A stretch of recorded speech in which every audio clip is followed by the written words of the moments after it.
how to make your affirmations work for you. We're coming to the end of spring, and you may really want to achieve your goals, your affirmations this summer, but maybe you haven't gotten there yet. You may have even been doing your 10 minutes a day, making progress, but the project's just not completed yet, and you need it to be finished. If this is your situation, I'm going to help you with some affirmations to give you a little boost. If you're putting in the work, that's great. But we also need the belief system to know that we're going to achieve the goals and that we're not going to delay on them any longer than we need to. So here are some great ideas to help you affirm that new goal into your future while you work on them. Number one, assume your goal is going to be manifested in the present. Don't put it out into the future. So say I'm writing my book today. Say I'm saving money today. And then do some small action, even if it's just sending $1 to a savings account or writing for 5 minutes. Make sure you do something each day and don't pass it up, okay? This is not the thing to skip in your day because you're busy or you feel exhausted and you want to go to bed. This is very, very important stuff. There's something that really needs to move in your life.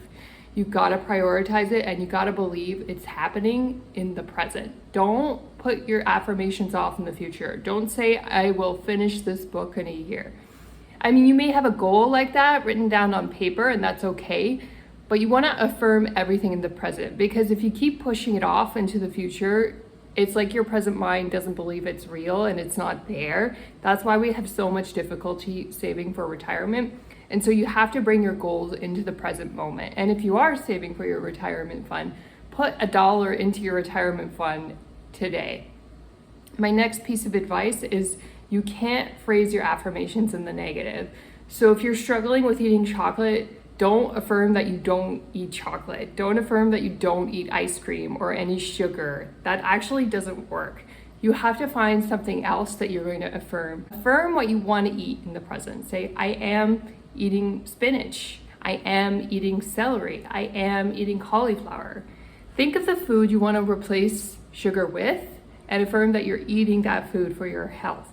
And then buy lots of it and actually eat it. And then you will actually affirm those health habits to yourself rather than let it fall by the wayside once again and you don't get to it. My third piece of advice for affirmations is you have to do them repeatedly in order for them to stick. So we don't get our affirmations sometimes simply because we forget about them. We get busy, we work on something else, and then that goal or that idea that we were trying to manifest just falls to the wayside. And we don't want to forget. That's a very simple mistake to make, very easy. You don't want to beat yourself up if it happens, but you don't want to let that happen. So you want to make sure you say your affirmation on a regular basis. Or maybe you have a vision board that you look at on a regular basis, or a journal you write in on a regular basis. You need a cue that reminds you of your affirmation daily, okay? And you got to spend a few minutes every single day on it. Otherwise, you will forget about it and you will replace it with something else that could also be important. But yeah, if you don't want to forget your priorities, you got to have a constant reminder of them and an activity associated with them.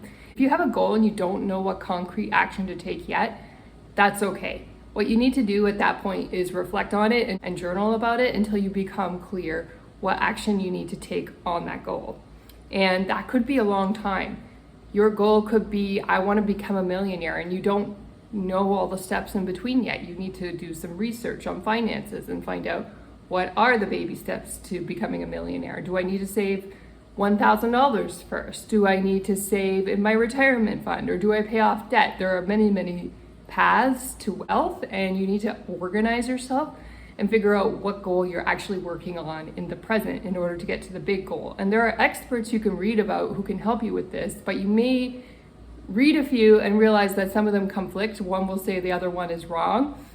So the important thing is pick one that resonates for you, that makes sense, and then start implementing the smaller goals that get you to your bigger goal. And sometimes the goal is so big and so abstract that you have no idea how to get there. If your goal is so big and so abstract, you don't really know what to do about it right away, there could be a process of research or self-reflection, journaling, meditation, relaxation, visualization, and you just have to work and let it cook for a while until you know what to do. And whatever you decide to do, to take action in that direction, if it's not too clear, it's okay if you take action and then you change course. If you realize the action you were taking led you to a certain destination, maybe you saved some very safe GICs, for example, for a while to help you get to your savings goals, then you realize you have a good enough security fund and maybe you're ready to invest.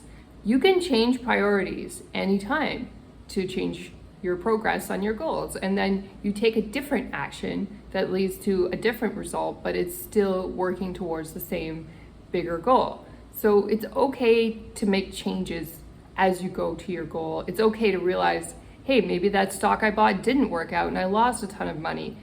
What did I learn from this? Then you change directions and you try something different in order to reach your big goal. So we all have our own process and how we do things. Following experts can be very, very helpful.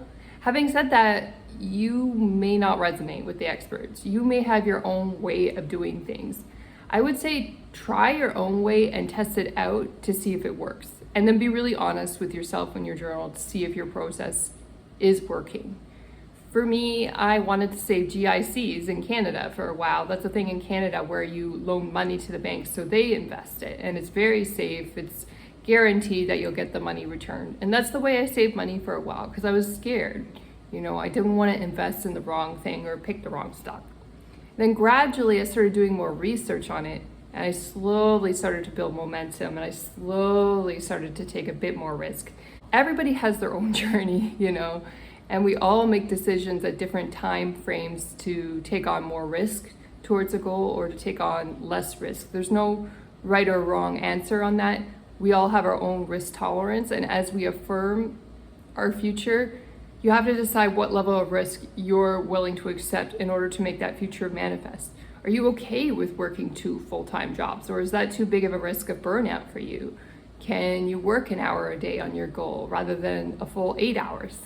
So the more time you put into it, the more likely you're going to bring that affirmation into existence. And when you bring an affirmation into existence, it can be something as small as writing every day and then looking at that body of work you've created from writing every day for several years and you realize you've written a lot.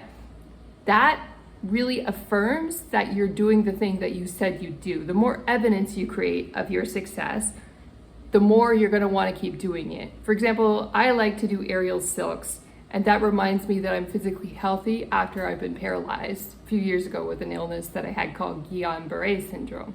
So that's an important goal for me that I don't want to neglect for too long. Sometimes I have other things that I get carried away with and I really want to get done, like my writing, but my physical goals are really important because they illustrate what I can do after I have been so sick, and that's a very important part of my writing, is to show that I have proof that everything I tried works and that I'm not only recovered, but I'm also quite athletic and can do a lot of things that circus performers can do. But it's not because I'm trying to impress anybody. It's more to do with my own self-belief that I can physically do something that I thought was impossible a few years ago. And any goal that we set, it really should be for ourselves. If you want to become a millionaire, don't affirm it because you're trying to impress somebody else. Affirm it because it's good for you, okay? Set your goals according to what is important to you in your heart. Maybe wealth is not that important to you. Maybe you care more about saving the world and you have a bigger vision in mind. I mean, that's possible, okay? And there's nothing wrong with that. You just have to do what resonates with your heart and affirm it today that it's in existence and then get to work on it.